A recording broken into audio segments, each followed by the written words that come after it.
అందరికీ నమస్కారం అండి. తెలుగు స్టోరీ బుక్ ఛానల్కి స్వాగతం. ఈరోజు నేను మీకు వినిపించబోతున్న కథ మన్నెం శారద గారు రచించిన ముష్టి. కథను చివరి వరకు వినండి. నచ్చితే లైక్ చేయండి. కొత్తగా మన ఛానల్ని చూస్తున్నట్లయితే కనుక సబ్స్క్రైబ్ చేసుకోవడం అస్సలు మర్చిపోవద్దు. మరిక కథలోకి వెళ్ళిపోదామా? కను చీకటి వేళ వంటగది గుమ్మంలో కూర్చుని వంకాయలు తరుగుతున్నాను. సరిగ్గా అప్పుడే నాన్న లోపలికొచ్చారు. వస్తూనే అమ్మేదమ్మా అన్నారు. పడుకుంది, టీ తాగుతావా నాన్న అన్నాను కత్తిపీట దగ్గర నుండి లేస్తూ. ఈవేళప్పుడు పడుకోవడం ఏమిటమ్మా, ఒంట్లో బాగుండలేదా అంటూ నా జవాబు ఆశించకుండానే అమ్మ ఉన్న గదిలోకి నడిచారు. తర్వాత ఏం జరుగుతుందో నాకు తెలుసు. నెమ్మదిగా నిట్టూరుస్తూ నేను తాక్కుండా అట్టిపెట్టిన ఎర్రటి చూర్నీళ్లలా ఉన్న టీ నీళ్ళని వెచ్చబెడుతూ కూర్చున్నాను. ఈ సిటీలో మాలాంటి వాళ్ళకి అంతకు మించి మంచి టీ ఎలా దొరుకుతుంది? పక్కింటి సావిత్రి పిన్ని అమృతం లాంటి కాఫీ ఇస్తుంది. వాళ్ళ ఇంటికి వెళితే ఇంటి దగ్గర గేదెని తెప్పించి పిండిస్తారు. లీటర్ పాలు 4 రూపాయలట. అలాంటి పాలు కొనాలంటే మా వల్ల కాకపోదు. మా నాన్న ఏడబ్ల్యూడిలో సూపర్నెంటు. పక్కింటి పరమేశం బాబాయ్ కూడా సూపర్నెంటే. మాది పెద్ద సంసారం కూడా కాదు, కానీ మా పరిస్థితులే హీనమైనవి. దానికి కారణం ఏదని చెప్పగలను? టీ గ్లాసులో పోసి తీసుకెళ్లాను. అమ్మ రొప్పుతూ కన్నీళ్లతో మాట్లాడుతోంది. వాణ్ణి అచ్చోసిన ఆంబోతులా మేపి మా మీదకి వదిలారు. మీకే, మీరు ఆఫీస్కి వెళ్ళిపోతారు. వాడెన్ని మాటలు అంటున్నాడో మీకేం తెలుసు? శక్తికి మించిందని చెప్పినా వినకుండా మమ్మల్ని అందరినీ ఒరగబెడతాడని ఉన్నదంతా ఊడ్చి డొనేషన్లు కట్టి ఇంజనీరింగ్ చదివించారు. వాడిప్పుడు ఉద్యోగం లేదని దానికి మనమే బాధ్యులైనట్లు సూటిపోటి మాటలు. 4 ఏళ్ళు హాస్టల్లో వెలగబెట్టాడో లేదో పుట్టినప్పటి నుండి ఉన్న ఇల్లు పరిస్థితులు మర్చిపోయాడు. ఏ కూర చేసినా వెదవ కూర అంటాడు. టీ చూసి ఛీ అంటూ పారబోస్తాడు. దరిద్రపు కొంపంటూ సతాయిస్తాడు. ఉద్యోగం ఇప్పించలేదని నానా మాటలు అంటాడు. నాన్నగారు చొక్కా తీసి వంకెకు తగిలించి, పోనీలేవే, ఇంత చదువు చదివి ఉద్యోగం లేకుండా ఇంటి పట్టునుండాల్సి వచ్చిందని అలా విసుక్కుంటాడు. వాడేదో అన్నాడని మనం కూడా తొందరపడితే ఎలా అన్నారు శాంతంగా. అవును, మీకు సంతోషంగానే ఉంటుంది. అవతల వాడికన్నా 2 ఏళ్ళు పెద్దది అక్కగారనే మర్యాద కూడా లేకుండా టీ బాగా పెట్టలేదని దాన్ని ఎన్ని మాట్లాడినాడు. ఇంట్లో కూర్చుని టీ పెట్టడం కూడా నేర్చుకోలేదట. అదేం చేస్తుంది? పిండి కొద్దీ రొట్టె. మనం కొనే నీళ్లపాలకి ఎన్నిసార్లు మంచి టీ పెట్టివ్వగలదు? గుండెల మీదుగా చిరిగిన చీర సర్దుకొని నాన్నకి టీ అందించాను. అమ్మ నా వంక చూసింది. ఆ వెంటనే ఆవిడ కళ్ళలో నీళ్లు తిరిగాయి. దానికి ఒక్క సరైన చీరుందా? దానికో అక్షరం ముక్క నేర్పించారా? దాని పెళ్లి సంగతి మీకేనాడైనా పట్టిందా? చేయడానికి సూపర్నెంట్ వెలగబెడుతున్నా తోటి వాళ్ళంతా ఎలా కలకల్లాడిపోతున్నారు. మనదేమంత ఏడ్చలేని సంసారం. ఒక్క ఆడపిల్ల, ఒక్క మగవాడు. పెళ్ళైన 15 ఏళ్ల వరకు మావాళ్ళంటూ మీ చెల్లెళ్ల పెళ్ళిళ్ళు, పురుళ్ళు, తమ్ముళ్ల చదువులు, ఉద్యోగాలు అంటూ సరిపుచ్చారు. ఏదో మా పుట్టింటి వాళ్ల దయతో నేను వంటి నిండా గుడ్డ చుట్టుకోగలిగాను. వాళ్ల సమస్య తీరిందనుకునేసరికి తలకు మించిన అప్పులు చేసి కొడుకుని ఇంజనీరింగ్ వెలగబెట్టించారు. ఎదురుగా ఎదిగిన ఆడపిల్లని చూసి మీకు చీమ కుట్టినట్లయినా లేదు. అమ్మ నిలువెల్లా ఆవేశపడిపోతుంది. చూడు రాజ్యం, ఈ రోజున కొత్తగా వచ్చిన సమస్య ఏమైనా ఉందా? వాడు ఖాళీగా ఉండడానా అలా పిచ్చెత్తినట్లు ప్రవర్తిస్తున్నాడు. చదివిన చదువుకి సరైన ఉద్యోగం రాలేదని వాడికి దుగ్ధ. ఇంత చదువు చదివి నిరుద్యోగిగా తిరగాలంటే వాడికి నామోషి కాదు. ఏదైనా అవసరానికి డబ్బు కావాలంటే చెట్టంత అయ్యి తండ్రి దగ్గర చెయ్యి చాచాలంటే వాడికి బాధ. వాడికి మాత్రం అమ్మ అక్క అంటే ప్రేమ ఉండదు. కన్న తల్లివి, నువ్వు వాడిని అర్థం చేసుకోకపోతే ఎలా? నాన్న చల్లగా మాట్లాడి హాల్లోకి వచ్చారు. అమ్మ నిస్పృహగా ముఖం తిప్పుకుంది. ఆవిడకి కొద్దిగా గుండె నొప్పుంది. ఆవేశపడితే ఏమవుతుందోనని నాకు భయము, బాధ. అమ్మా, ఎందుకు అంతగా బాధపడతావు? తమ్ముడి గుణం ముందు నుండి నీకు తెలిసిందే కదా. ఈరోజు ఏదో జరిగినట్లు ఎందుకు అలా కుమిలిపోతావు అన్నాను అనునయంగా. ఆవిడ నా వైపు జాలిగా చూసింది. ఆ కళ్ళ నిండా కట్టలు తెంచుకోవడానికి సిద్ధంగా ఉన్న నీళ్లు. అవును, వాడి గుణం నాకు తెలియక మరొకరికి ఎలా తెలుస్తుంది?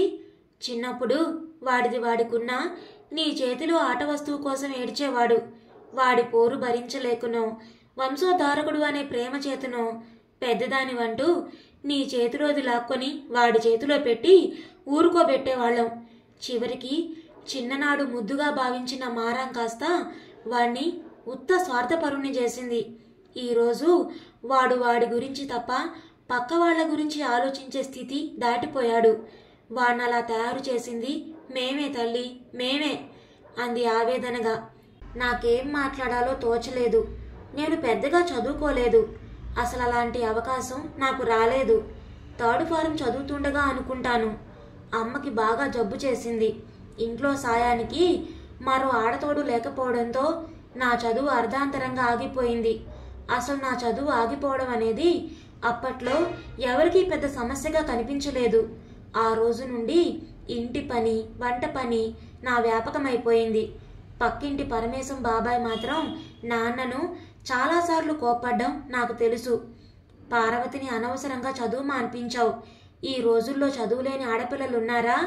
ఇప్పుడైనా మించిపోయింది లేదు. కనీసం మెట్రిక్ అయినా కట్టించు అని.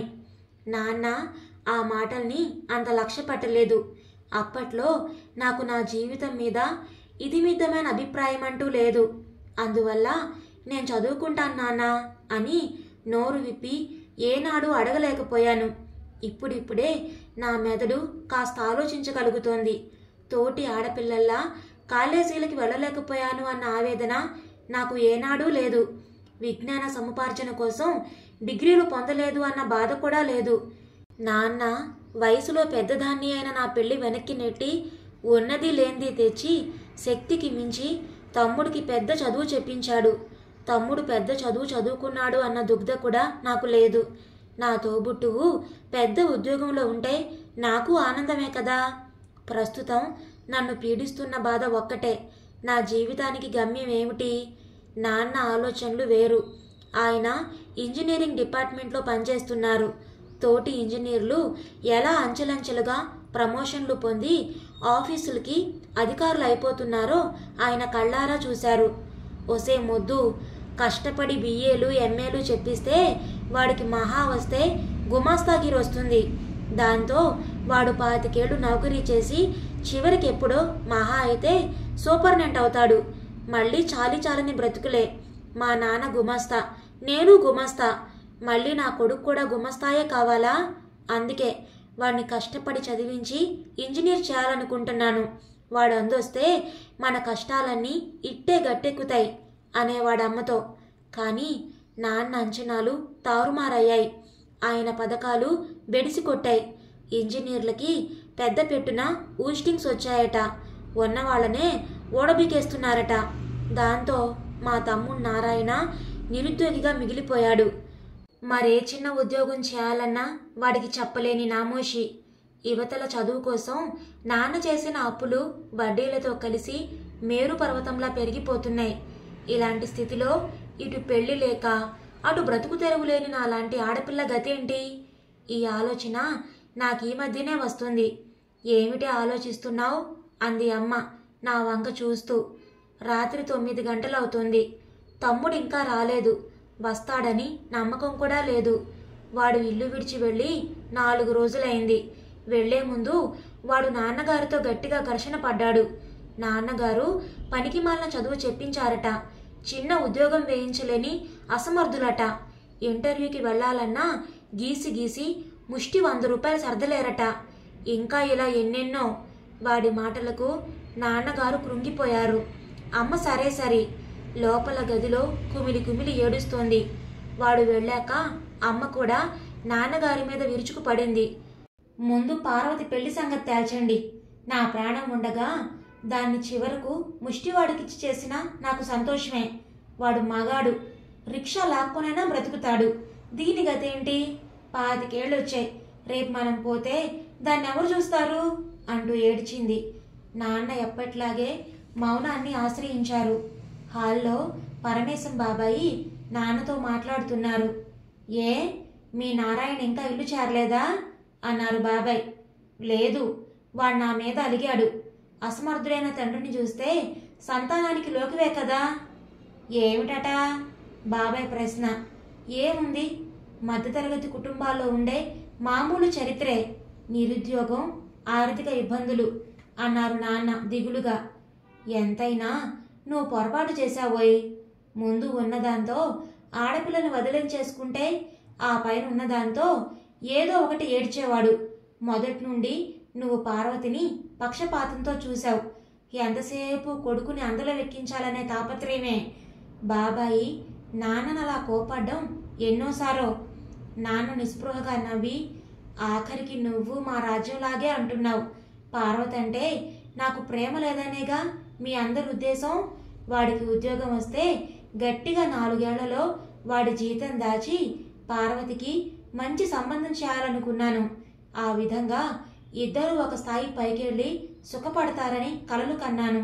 కానీ ఈ రకంగా వాడు నిరుద్యోగయ్యి దానికి మేమంతా కారణంగా ఊహించుకొని పగబడతాడని ఏనాడూ అనుకోలేదు. పరమేశం బాబాయ్ మరింక మాట్లాడలేదు. ఇంకో సంవత్సరం సర్వీస్ ఉంది. ఈలోపునైనా వాడికో ఉద్యోగం వస్తే నాకో సమస్య తీరుతుంది.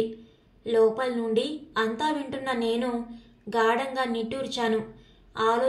ఆలోచించగా నా మెదడులో భవిష్యత్తు ఒక అంధకార బంధురమే కనిపించసాగింది. తెల్లవార్లు నిద్ర లేకుండా అస్థిమితంగా గడిపాను. 2 ఏళ్లగా అమ్మ నాకు 25 ఏళ్లే అంటున్నా నా వయసెంతో నాకు తెలుసు. పరమేశం బాబాయ్ గారి రెండో అమ్మాయి శాంత కన్నా నేను 6 నెలలు చిన్నట. ఆ అమ్మాయికి 3 పిల్లలు. పెద్దవాడు 7th చదువుతున్నాడు. చదువులో పెద్దగా తెలివితేటలు లేని తమ్ముడు క్లాసు 2 సార్లు చదువుతూ డొనేషన్ పుణ్యమా అని ఇంజనీరింగ్ డిగ్రీ సంపాదించాడు. వాడి వయసే 25 దాటింది. అమ్మ గుండె నొప్పి మనిషి. నాన్న రిటైర్ అయ్యే దశకొచ్చారు. తమ్ముడు ఇంజనీర్గా తప్ప మరో ఉద్యోగం చేసే స్థితిలో లేడు. ఒకవేళ చేసినా నా గురించి వాడికంత సానుభూతి లేదు. ఇప్పట్లో నాకు పెళ్లి చేయగల స్థితి వీళ్ళకి ఎంత మాత్రం లేదని తెలిసిపోతూనే ఉంది. ఒకవేళ చేద్దామన్నా పెద్దగా చదువు సందేలు లేని వయసు మీరిన నన్ను కట్టుకునే ఉదార పురుషుడు దొరుకుతాడని నమ్మకం కూడా లేదు. మరి నేను ఏ విధంగా బ్రతకాలి? ఆ ప్రశ్న ఆ క్షణంలోనే ఉద్భవించి వరుడు ఇంతయ్ అంతయ్ అన్నట్లు నా మనసంతా ఆక్రమించి నన్ను అమితంగా భయపెట్టసాగింది. నేను ఉలిక్కిపడి లేచి కూర్చున్నాను. ఇదేమిటి? ఎన్నడూ లేంది నా బ్రతుకు నాకింత సమస్య అయిందేంటి? ఈ ఆలోచన ముందే వచ్చుంటే ఏదైనా చేయగలిగేదాన్నేమో. తెలతెలవారుతోంది. చీకటిలో సమస్యలు మనిషిని అమితంగా భయపడతాయి. మనిషి ఎంత విపత్తులో ఇరుక్కున్నా వాటి నుండి తాత్కాలికంగా ఊరడించి ధైర్యాన్ని కలిగించే శక్తి వెలుక్కుంది. అదే ధైర్యంతో చీపురు తీసుకుని వీధి వాకిలి ఊడ్చేందుకు వెళ్ళాను. ఆలోచనలు నా అంతరంగాన్ని మదిస్తుండగానే నీళ్లు జల్లి ముగ్గు పెట్టాను. నాకొచ్చింది ఒకే ఒక విద్య. అది కుట్టు మిషన్ కుట్టడం. అది కూడా శాంత పుణ్యమా అని పరమేశం బాబాయ్ గారింట్లో నేర్చుకున్నాను. దాన్నే బ్రతుకు తెరువు చేసుకుంటే. కాఫీ నీళ్లు స్టవ్ మీద పడేస్తూ ఉంటే వచ్చిందా ఆలోచన. ఒక్కసారి ఎలాగో ఒళ్ళు జల్లుమంది. తప్పు చేస్తున్న భావన. ఏది తప్పు? ఎందుకు తప్పు? ప్రతివాళ్ళు ఏదో విధంగా కష్టపడి ఎవరి పొట్టవాళ్ళు పోసుకునే రోజులు. చదివిన చదువును ఉపయోగించుకొని ఉద్యోగాలు చేసి సంపాదించడం లేదు. మంచి గొంతున్న వాళ్ళు పాటలు పాడి డబ్బు సంపాదించడం లేదు. రచయితలు కాగితాలు నింపి సంపాదించడం లేదు. అలాగే నాకొచ్చిన ఒకే ఒక విద్యను ఉపయోగించి పొట్ట పోసుకోవడంలో ఎలాంటి తప్పుంది? తల్లిదండ్రులు ఉండగానే నా బ్రతుకు గురించి నేను ఆలోచించుకోవాల్సి వచ్చింది. నా కళ్ళు నీళ్లతో నిండిపోయాయి. ఆందోళనగానే అన్ని పనులు ముగించాను. ఆఫీస్ టైం అవుతోంది, అన్నం పెట్టమ్మా అన్నారు నాన్న. గబగబా వడ్డించాను. ఆయన తింటుంటే దగ్గరగా నిలబడి నా మనసులోని మాట చెప్పాలని ప్రయత్నిస్తున్నాను. ఏదో కంగారు, భయం. నాన్న చూస్తుండగానే అన్నంలో చేయి గడిగేసుకున్నారు. నాకు చివుక్కు అనిపించింది. అదేంటి నాన్న, అన్నం వదిలేశావు అన్నాను ఆందోళనగా. ఏమిటో ఆకలిగా లేదమ్మా అన్నారాయన. పీటమేంచి లేస్తూ. ఆయన ముఖం బాధతో కమిలిపోయింది. తెల్లవార్లు ఆయన కూడా నిద్ర లేకుండా ఆలోచిస్తున్నారని అలసిపోయిన ఆయన ముఖమే చెప్తుంది. నేను అడుగుదామనుకున్న మాట నా మనసు లోపలి పొరల్లోనే ఉండిపోయింది. ఈ టైంలో నేను కూడా ఎందుకు ఆయన్ని బాధించడం అని సమర్థించుకున్నాను. అమ్మ పార్వతి, టిఫిన్ బాక్స్ ఇస్తావా అన్నారు నాన్న జోళ్ళు వేసుకుంటూ. గబగబా టిఫిన్ బాక్స్ పట్టుకుని గుమ్మం దగ్గరికి నడిచాను. బాక్స్ అందుకుంటూ ఆయన నా ముఖంలోకి దీక్షగా చూశారు. ఆయన ఎందుకు అలా చూశారో నాకు అర్థం కాలేదు. పోనీ ఇప్పుడు నా మనసులో మాట చెప్పేస్తేనో అనిపించింది. సందేహం. ఆయన ముఖంలోకి చూశాను. ఏం తల్లి, ఏమైనా చెప్పాల్సి ఉంటే చెప్పు అన్నారు నాన్న లాలనగా. ఆయన మాటలు నాకు కొండంత ధైర్యం వచ్చేసింది. నాన్న అంటూ ఆగాను. చెప్పు తల్లి, అవతల నాకు ఆఫీస్ టైం అయిపోతుంది అన్నారు. నాన్న, నాకు ఒక కుట్టు మిషన్ కొనిపెడతావా అన్నాను గబగబా. ఆయన ఆశ్చర్యంగా చూశారు నా వైపు. ఆ వెంటనే ఆయన ముఖంలో రకరకాల రంగులు తేలి చివరిగా తెల్లబడిపోయారు. నేను భయపడిపోయాను. నేనేమైనా తప్పుగా మాట్లాడానా అనుకుని నేల చూపులు చూస్తూ నిలబడిపోయాను. ఏమ్మా, నీకు నా మీద అపనమ్మకం కలిగినట్లుంది. నీకెలాగూ పెళ్లి చేయలేకపోయాను, బ్రతుకు తెరువు కూడా చూపించలేకపోయాను అని భయపడుతున్నావా? ఆయన మాటలు భారంగా వచ్చి బాణాల్లా నా గుండెని తాకాయి. అది కాదు నాన్న అన్నాను ఎలాగో నోరు పెగిల్చుకొని. పర్వాలేదమ్మా, ఇందులో నీ తప్పేం లేదు. పరిస్థితులు అలా ఉన్నాయి. కానీ మీ అందరికీ నేను అన్యాయం చెయ్యను తల్లి. అన్నీ సవ్యంగా జరిపిస్తాను. నువ్వేం మిషన్ కుట్టి పొట్టపోసుకోని అవసరం లేదు. నా మాట నమ్ము అంటూ మెట్లు దిగారు. భారంగా అడుగులు వేస్తూ దూరమవుతున్న ఆయన్ని అంతకంటే భారమైన మనసుతో చూస్తూ అలా ఎంతసేపు నిలబడ్డానో. తెల్లవారి 2 గంటలయింది. అందరికన్నా ముందు లేచి కాలకృత్యాలు ముగించుకునే నాన్న ఆ రోజు ఇంకా లేవకపోవడం ఆశ్చర్యం కలిగించింది నాకు. తమ్ముడు నారాయణ గురించి ఆయన చాలా బెంగపడ్డట్లున్నారు. నిజానికి వాడికైనా ఏ విధంగానూ అన్యాయం చేయలేదు. శక్తికి మించిన చదువు చెప్పించారు. ఉద్యోగం రాకపోవడం ఒక విధంగా మా అందరి దురదృష్టం. అందుకోసం అలిగి వాడు ఇల్లు వదిలి వెళ్ళి 15 రోజులు దాటుతోంది. పైగా నిన్న నా మాటలు కూడా ఆయన్ని బాధించాయేమో. పార్వతి, మీ నాన్న లేవలేదటే అంది అమ్మ. లేదమ్మా అన్నాను. చూడు, జ్వరం గాని వచ్చిందేమో అంది. ఆవిడ మంచం దిగి వారం రోజులవుతుంది. ఎవరికి వాళ్ళు మనోవ్యాధి పెంచుకొని మంచాలెక్కారు. నేనొక్కరితేనే కాబోలు మొండిదాన్ని. మెల్లిగా మంచం దగ్గరికి వెళ్ళి నాన్నా అని పిలిచాను. జవాబు లేదు. ఆయన పక్కకి వత్తిగిరి నిద్రపోతున్నారు. వంటి మీద చెయ్యి వేశాను. జ్వరం లేదు. నాన్నా, చాలా ఎండెక్కింది, లే అంటూ కుదిపాను. ఆ వళ్ళు చల్లగా అదోలా మంచు ముక్కలా. నేను భయంతో బిగుసుకుపోయాను. ఏమే పార్వతి, మీ నాన్న లేవలేదు? అవతల హీనస్వరాన అమ్మ పిలుపు. అమ్మా, నాన్న నాన్న మాట్లాడడం లేదే. అమ్మ గుమ్మంలోకొచ్చి నిలువు గుడ్లేసుకొని చూస్తుంది. నేను వెంటనే స్పృహ వచ్చిందాన్లా పరమేశం బాబాయ్ ఇంట్లోకి పరిగెత్తాను. బాబాయ్, నాన్న మాట్లాడడం లేదు అన్నాను వణికిపోతూ. అంటే? బాబాయ్ అర్థం కానట్లు నొసలు చిట్లించారు. ఏమో, నిద్ర లేపితే లేవడం లేదు అన్నాను ఏడుపు దిగమింగుకుంటూ. అయ్యో సావిత్రి, నువ్వెళ్ళి రాజ్యంగారి దగ్గర నిలబడు. ఆవిడసలే గుండె జబ్బు మనిషి. నేను క్షణంలో డాక్టర్ని తీసుకొస్తాను అంటూ భార్యకి చెప్పి ఉన్న పళంగా రోడ్డు మీదకు నడిచారు. నేను సావిత్రి పిన్ని వెంబడి ఇంట్లోకి వచ్చేసరికి అమ్మ స్పృహ తప్పి నాన్న మంచం పక్కన పడుంది. నాకంతా అయోమయంగా ఉంది. గుండె ఆగిపోయేలా ఉంది. ఏడుపు కూడా రావడం లేదు. సావిత్రి పిన్ని సాయంతో అమ్మని మంచం మీదకి సాయం పట్టి పడుకోబెట్టాను. సావిత్రి పిన్ని నాన్న వంటి మీద చెయ్యి వేసి చూసి నా వంక అదోలా చూసింది. పిన్ని అన్నాను భయంగా. పిన్ని మాట్లాడకుండా నా చెయ్యి గట్టిగా నొక్కి పట్టుకుంది. ఇంతలో బాబాయ్ డాక్టర్ని వెంటబెట్టుకొచ్చారు. డాక్టర్ గారు నాన్న నాడి పట్టుకొని చూశారు. ఏవో పరీక్షలు చేసి బాబాయ్ వైపు తిరిగి, సారీ, ఆయన ప్రాణం పోయి అప్పుడే 4 గంటలు దాటింది అనేశారు. గుండెలో ఎంతసేపు గూడు కట్టుకొని ఉన్న భయం, అనుమానం దుఃఖం రూపంలో బయటికి తన్నుకొచ్చేశాయి. బాబాయ్ అంటూ ఆయన్ని చుట్టబెట్టుకుపోయాను. బాబాయ్ నా వీపు నిమురుతూ ధైర్యం తెచ్చుకోవాలి అన్నారు. నాన్నని చూడ్డానికి వచ్చిన డాక్టర్ గారు అమ్మకి నిద్ర పట్టేందుకు ఇంజెక్షన్ ఇచ్చి వెళ్ళిపోయారు. ముందు జరగాల్సిన తతంగం చూడాలి, నారాయణ ఎక్కడ ఉన్నాడో వెతకాలి అంటూ నన్ను పిన్నికి అప్పగించి బయటకు వెళ్లారు. ఎప్పుడూ గుండె నొప్పితో బాధపడే రాజ్యాన్ని గురించే భయపడేవాళ్ళం.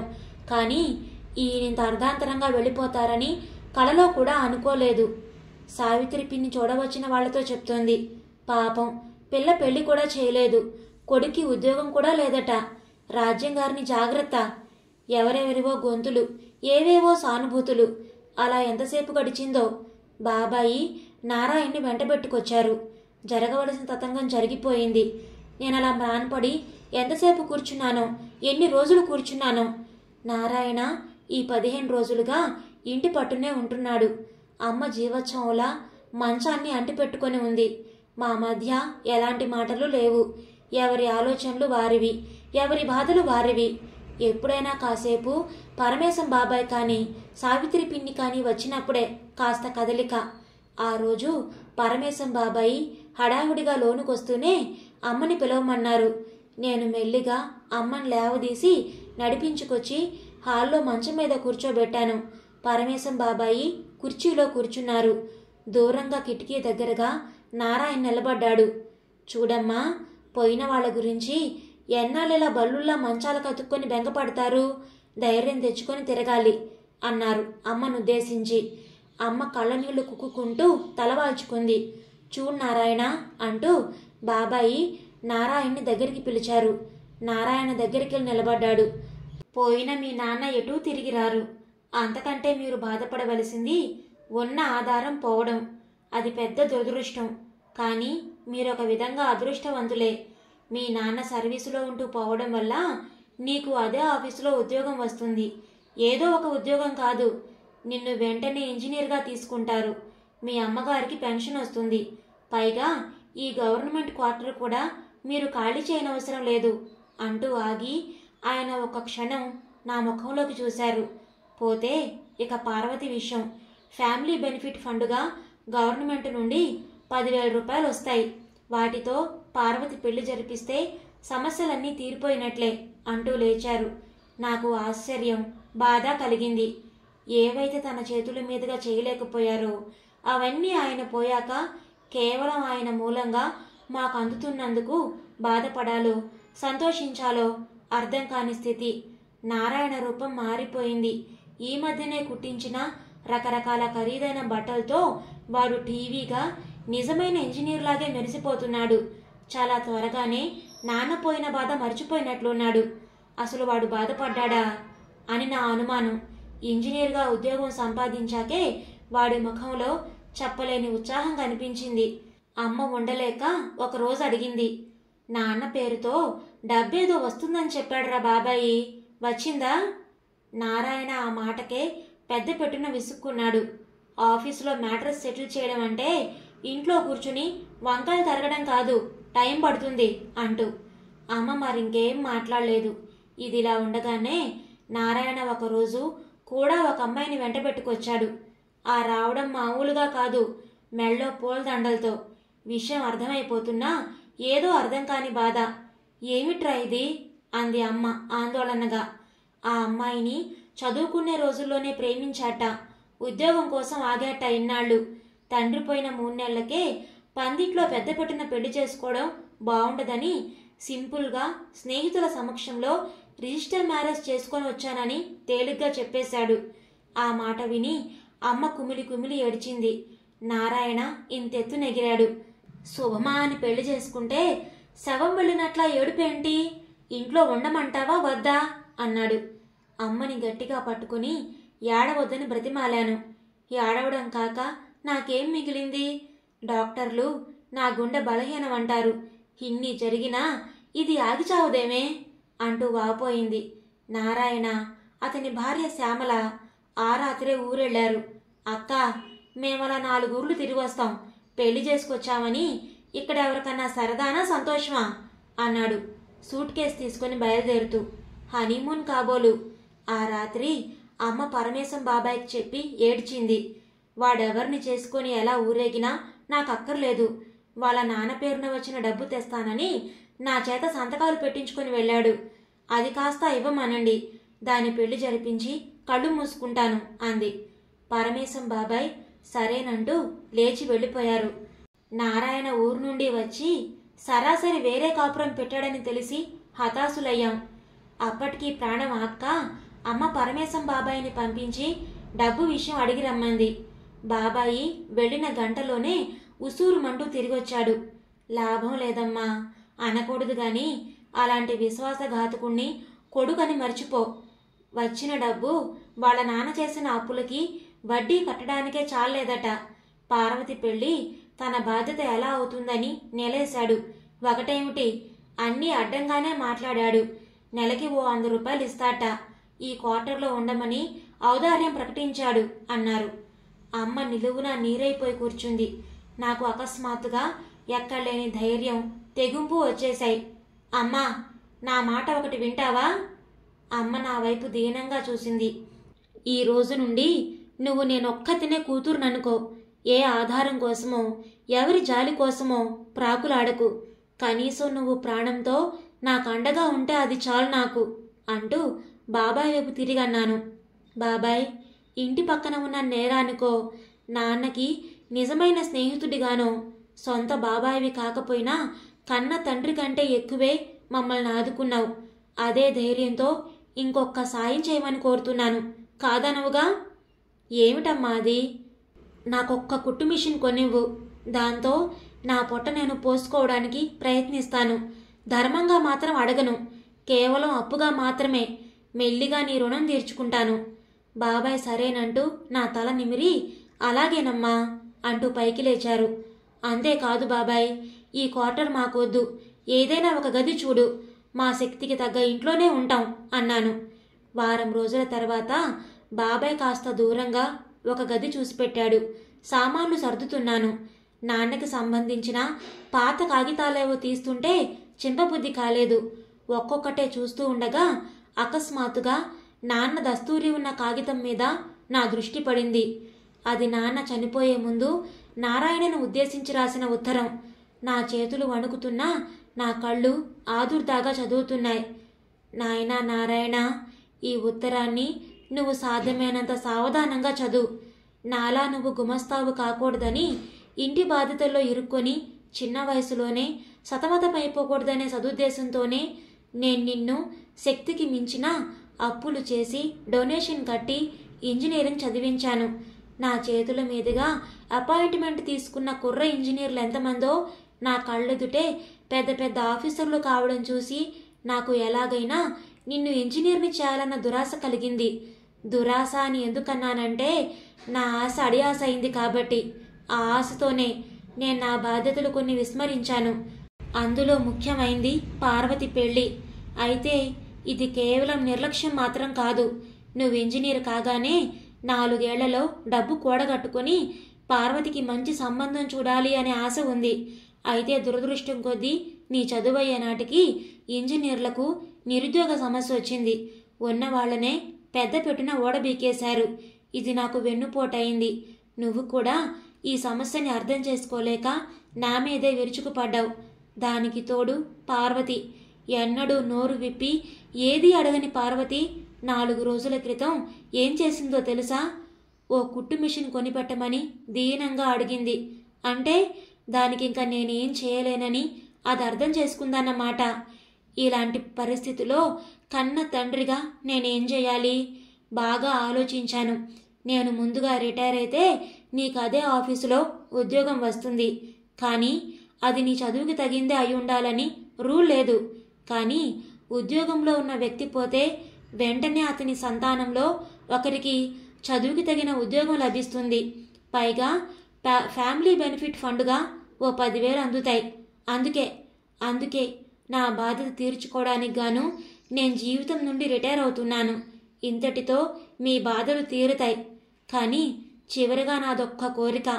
పార్వతికి కావాలని కాకపోయినా నేను చాలా అన్యాయం చేశాను. దానికి నువ్వు మాత్రం అన్యాయం చెయ్యకు. నా పేరున వచ్చిన 10,000తో దానికి తగిన పెళ్లి చెయ్యి. నాది ఆత్మహత్య అంటే లేనిపోని గొడవ కాబట్టి ఈ ఉత్తరం చాలా జాగ్రత్తగా ఫైల్స్ లోపల పెడుతున్నాను. ఇది నువ్వు తప్పక చూస్తావని నమ్మకం. నిద్ర పట్టక తెచ్చుకున్న నిద్ర మాత్రలు మనందరి సమస్యలకి దారి చూపిస్తాయని అనుకోలేదు. ఇట్లు మీ నాన్న. ఆ ఉత్తరం ముగించేటప్పటికీ నా కళ్ళు అదే పనిగా వర్షించసాగాయి. గబగబా దాన్ని తీసుకెళ్లి బాబాయ్కి చూపించాను. బాబాయ్ నివ్వెరపోయాడు. ఎంత పనిచేశాడు అన్నాడు బాధగా. ఉండమ్మా, ఈ ఉత్తరం నారాయణకి చూపించి వాడి కళ్ళు తెరిపిస్తాను అన్నాడు జోళ్లు తొడుక్కుంటూ. వద్దు బాబాయ్ అన్నాను ఆవేశంగా. ఆ వెంటనే బాబాయ్ చేతిలోని ఉత్తరం లాక్కొని ముక్కలు ముక్కలుగా చింపేశాను. బాబాయ్ ఆశ్చర్యంగా, అదేం పని పార్వతి అన్నారు. ఆ ఉత్తరానికి అంతే సమాధానం బాబాయ్. అంతే. కన్న తండ్రి ప్రేమలోనే తేడాలున్నప్పుడు ఎక్కడో తమ్ముడికి ఎలా నా మీద అభిమానం ఉంటుందో చెప్పు. తనకు తానుగా నిర్వర్తించాల్సిన బాధ్యతల్ని తమ్ముడి చేతిలో పెట్టి అతని దయాధర్మాన్ని యాచించడం ఎంత తెలివి తక్కువో నీకు తెలియదా బాబాయ్? నారాయణ నాకన్నా 2 ఏళ్లు చిన్నవాడు. వాడికన్నా ముందు పుట్టిన నేను నాకన్నా చిన్నవాడి చేతిలో ముష్టి కోసం చేతులు చాచడం ఎలాంటి ధర్మం బాబాయ్? ఇందులో తమ్ముడి తప్పు లేదు. నాన్న వాడి చేతికి పర్సు ఇచ్చారు. వాడిప్పుడు గొప్పవాడు. జేబులో పర్సున్నంత మాత్రాన కనిపించిన ప్రతి ముష్టివాడికి దానం చేయాలని రూలేం లేదుగా. కాబట్టి తమ్ముడు నాకేదో చేయాలి అనుకోవడం తెలివి తక్కువ. అందుకే ఆ ముష్టి నాకొద్దు. ఈ విషయం ఇలాగే మర్చిపోదాం అన్నాను ఆవేశంగా. బాబా ఇంకేం మాట్లాడలేదు. సావిత్రి పిన్ని నా తల నిమురుతూ ఉండిపోయింది. ఇదండి ఈరోజు కథ. మీకు నచ్చిందా? నచ్చితే లైక్ చేయండి, షేర్ చేయండి. అలాగే మీ విలువైన అభిప్రాయాలను కామెంట్స్లో తప్పకుండా తెలియచేయండి. ఇలాంటి మరెన్నో మంచి మంచి కథలు వినడానికి కొత్త వాళ్ళు మన ఛానల్ని తప్పకుండా సబ్స్క్రైబ్ చేసుకోండి. ఇంత మంచి కథను మనకు అందించిన మన్నెం శారద గారికి మనందరి తరపు నుంచి ధన్యవాదాలు తెలియజేసుకుంటున్నానండి. మరొక మంచి కథతో మళ్ళీ కలుద్దాం. అప్పటి వరకు ఉంటానండి.